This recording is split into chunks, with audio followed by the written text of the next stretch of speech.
9वी ते 12वी या वयोगटातल्या मुलींच्या बाबतीत या वयोगटातल्याच मुली कुठेतरी पाऊल वाकडं पडतं आणि ज्या वयात तुम्ही शिकलं पाहिजे, स्वतःच्या पायावर उभं राहण्यासाठी एक मजबूत पाया तयार केला पाहिजे, अशाच वयामध्ये थोडंसं भरकटणं आणि मग त्यातून संपूर्ण आयुष्याचं नुकसान करून घेणं, या घटना आज घडत आहेत. म्हणूनच या वयोगटातल्या मुलींकडं विशेषतः पालकांनी, नातेवाईकांनी, स्नेहीजनांनी आणि ओव्हरऑल सगळ्याच नागरिकांनी थोडंसं लक्ष देण्याची नितांत आवश्यकता निर्माण झाली आहे. आता काही नागरिक म्हणतील, कोण कोणाच्या फंदात पडतंय उगीचच्या उगीच, काय उगीच नको ते आम्हाला सल्ले देऊ नका. एक समाजाचा घटक म्हणून तुमची आमची सगळ्यांची ही जबाबदारी बनते. अर्थात ज्याला ही जबाबदारी वाटते त्यांच्यासाठी माझे बोल असणार आहेत. त्यामुळं there is no compulsion to everybody. पण जे दिसतंय, जो धोका समोर सर्रास घडताना दिसतोय, या 9वी ते 12वीच्या वयोगटातल्या मुलींना काहीतरी वेगळं, कुटुंबियांपेक्षा वेगळं काहीतरी एक प्रेमाचा धागा दाखवून थोडंसं बहकवलं जातं आहे. समाजामध्ये असे काही गट कार्यरत आहेत असंही दिसून येतं आहे. जेव्हा अशा काही मुलींशी गप्पा मारल्या तेव्हा त्यांच्या बोलण्यात असंही आलं की आम्हाला वैयक्तिक जगण्याचा काही अधिकार नाही का? सारखं आपलं पालकांच्या त्या बंदिवासातच जगायचं का आम्ही? मग आमची बौद्धिक शारीरिक वाढ कशी होणार? आणि जे काही घडतं आहे ते हार्मोनल चेंजेसमुळं घडत असतं. तसे हॉर्मोन्स आमच्यामध्ये उत्पन्न होत असतात या वयात वगैरे वगैरे. आम्हाला आकर्षण वाटू शकतं, पण या वयातच वाटणारं आकर्षण आणि त्याचा गैरफायदा घेणारा एक गट आणि त्यामुळं होत चाललेलं या 9वी ते 12वी या वयोगटातल्या मुलींचं आयुष्यभरचं नुकसान. या वयात मग आकर्षणाला प्रेम समजणं ही चूक होत राहते आणि ती झाल्यानंतर त्याचे पडसाद काय उमटतील? आपण समजा घर सोडून गेलो आणि ज्याच्याविषयी आकर्षण वाटतं त्याचं रोजचं उत्पन्न फक्त 100-200 रुपयाचं आहे. मग आपण आपल्या भवितव्याचा कधी काही विचार केला की नाही? मग समजा 12वीच्या वयात 16-17 वय, या वयातच असं आकर्षणापोटी त्याला प्रेम समजून आपण जर एखाद्याच्या मागं गेलो आणि त्यांनी धारिष्ट करून तुमच्याशी त्या मुलीशी लग्न केलं, होणार आहे का तो संसार? बरं, त्याच्याने मग तुमचं शिक्षण ते अर्धवट राहिलं, करिअर ते बरबाद झालं. त्याची जर आर्थिक सुबत्ताच नसेल तर तो फक्त तुमचा वापर करणार.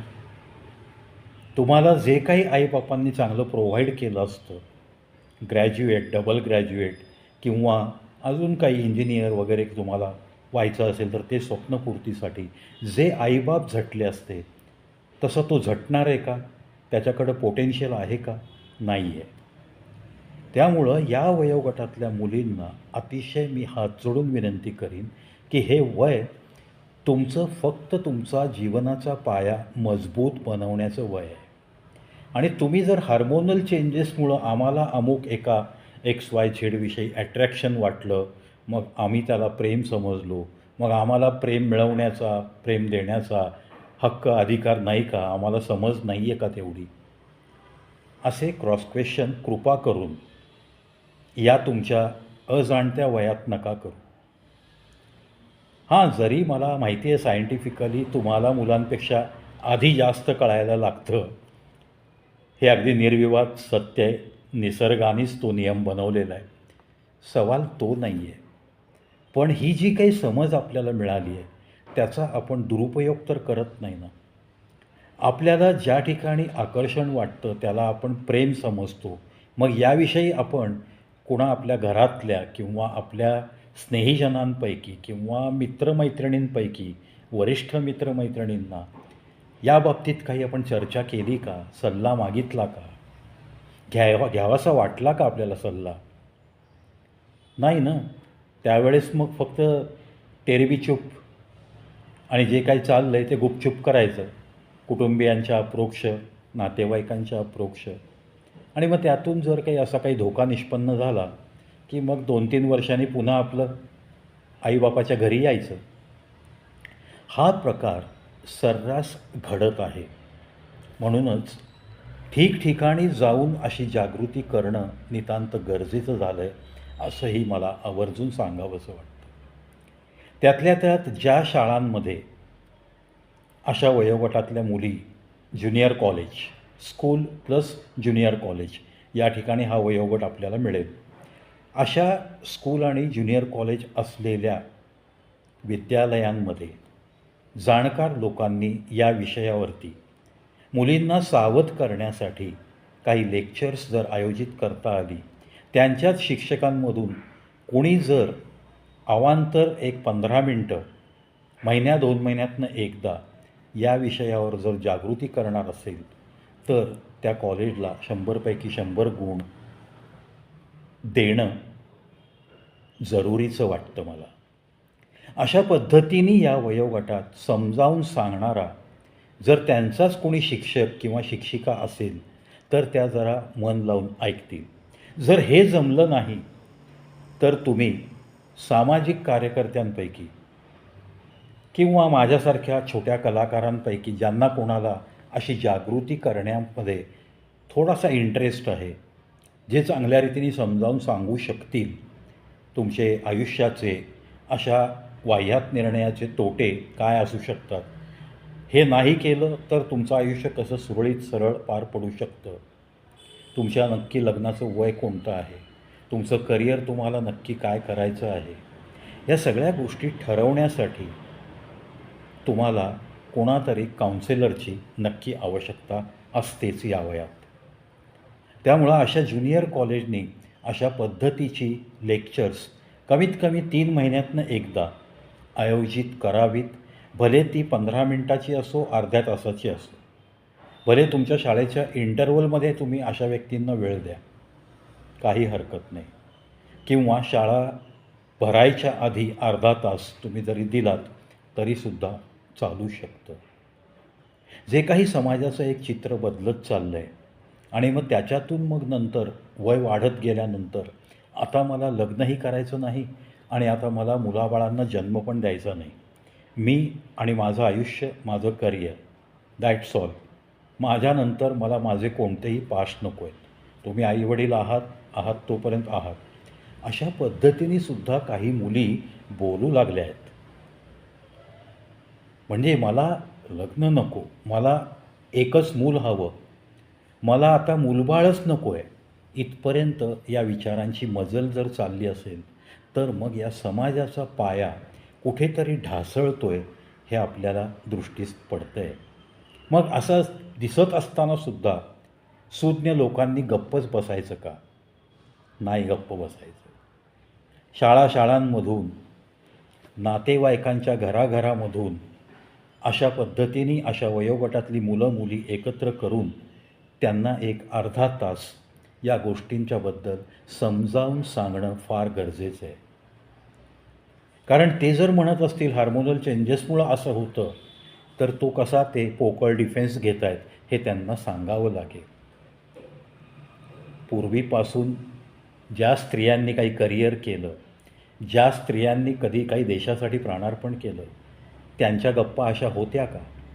आज प्रोटेस्टमध्ये ज्या तरुण मुली 15 वयोगटापासून ते 25 वयोगटापर्यंतच्या त्यांच्या ओठावरती जी अश्लील भाषा होती, काय ती भाषा देशासाठी, राज्यासाठी आपला प्राण दिलेल्या काही लोकांनी, काही बायकांनी, काही मुलींनी किंवा आजच्या भारताला काही पदकं मिळवून देणाऱ्या ॲथलीट त्या मुलींनी त्यांच्या मनात, त्यांच्या ओठावर कधी अशी शिवीगाळ आली का? हे पण तुम्ही विचारू शकता. तुमच्या अवतीभोवती तुम्हाला भेटलेल्या मैत्रिणींमध्ये चांगल्या स्वभावाच्या मैत्रिणी नाहीच आहेत का? मग त्यांचा काही आदर्श तुम्ही घेण्याचा प्रयत्न करणार नाही का? अशा पद्धतीने त्यांचं काउन्सेलिंग होणं फार गरजेचं आहे असं मला वाटतं. हे जर घडलं तरच मला असं वाटतं की 9वी ते 12वी या वयोगटातल्या मुली कुठेतरी भरकटण्यापासून थोड्या तरी आपण वाचवू शकतो याचा मला नक्कीच विश्वास वाटतो. सहज जाता जाता एक सेन्सिटिव्ह विषय डोक्यात आला, म्हणूनच समाजापर्यंत हा विषय पोहोचवला पाहिजे आणि त्यातल्या सुज्ञ नागरिकांनी जास्तीत जास्त ॲक्टिवली या विषयावरती कार्यरत राहावं यासाठीच हा एक प्रवीचा छोटासा प्रयत्न. मी जसं पद्धतीने या व्हिडिओमध्ये बोललो आहे त्याच पद्धतीने मी आवर्जून सांगतो की अशा पद्धतीचं काउन्सेलिंग, अशा पद्धतीचं काही समजावून सांगणं कोणत्याही शाळा कॉलेजमध्ये, पर्टिक्युलरली या वयोगटातल्या 9वी ते 12वी या वयोगटातल्या मुलामुलींसाठी जर अशा पद्धतीने काही सांगायचं असेल तर I am ready always. Free of cost me माझी सेवा द्यायला तयार आहे. माझा फोन नंबर मी डिस्क्रिप्शनमध्ये देतो आहे. असं कोणीही समजून घेऊ नये की मी फक्त बोलतो आहे. मी फक्त बोलत नाही, मी आधी हे केलेलं पण असतं, नंतर बोलतो आणि पुन्हा आयुष्यभर ते करण्याची मानसिकतासुद्धा माझी नक्की असते. धन्यवाद.